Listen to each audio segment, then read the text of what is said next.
Liza. Liza.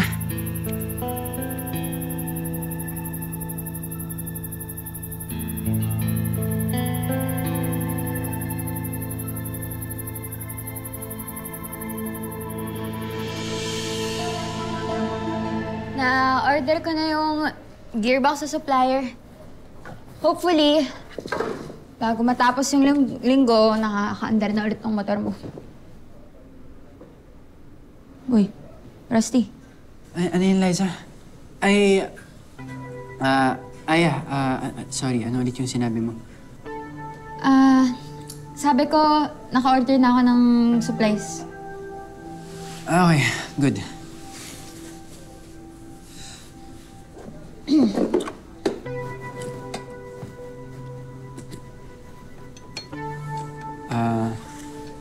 Tutulungan na kita. Ako na. Sige na. Hindi na ako na talaga. Sige. Ako na nga. Ay! Abo!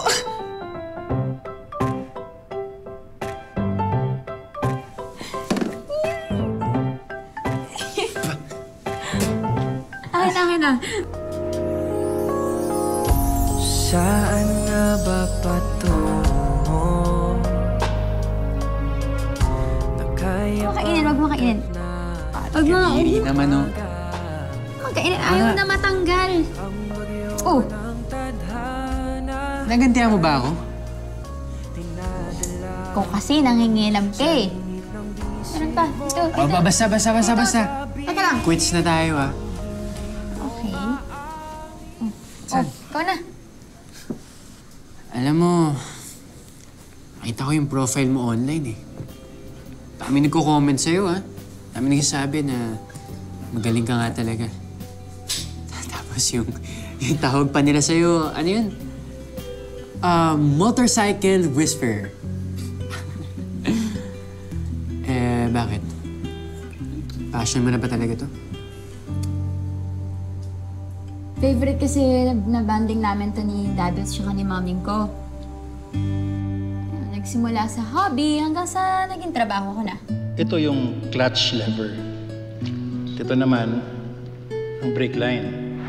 Pero hindi lang naman to basta pag may mekaniko. Para kung nababalik sa mga customer ko yung saya na makapag-enjoy sa kayong motor nila. Sun on your face, wind in your hair. You're giving them an experience. Mismo. Alam mo, ayun din yung habol ko sa pagbebenta ko ng mga vintage shirts. Madaming bashers, kesyo tindero lang daw ako ng damit.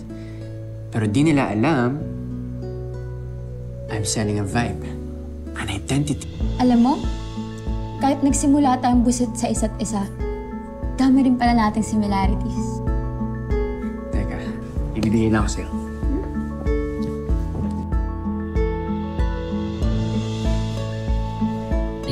Oh. Ay, aray ko naman. Sa'yo na yan. Uy. Thanks, ah. Kasi, nakanta sa akin ni Yago yung tungkol dun sa girlfriend mo sa ospital. Liza ba yung name niya? Yung tinawag mo sa akin kanina. Dahil talaga ng kapatid ko.